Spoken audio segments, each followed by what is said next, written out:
আসসালামু আলাইকুম। Deoghar news line channel 4 পক্ষ থেকে সবাইকে অভিনন্দন। আমি রিপোর্টার এমডি জুলহাস আহমেদ। আমি আজ আপনাদের মাঝে একটি ভিডিও ক্লিপ নিয়ে হাজির হয়েছি। আমাদের দেওঘর গ্রামের প্রধান যে সড়কটি, সেই সড়কটি মহামান্য রাষ্ট্রপতি আব্দুল হামিদ সাহেব নিজ হাতে গড়িয়েছেন।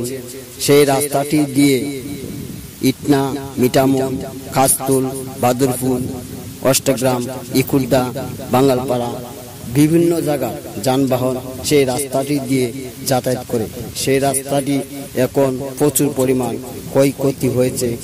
আমাদের দেওঘর গ্রামের বর্তমান চেয়ারম্যান মহোদয় ডক্টর মোহাম্মদ আক্তার হোসেন সাহেব, এখন বর্ষাকাল এসে গেছে, এখন যদি এই রাস্তাটি মেরামত না হয় তাহলে আরও ধ্বংসের দিকে চলে যাবে।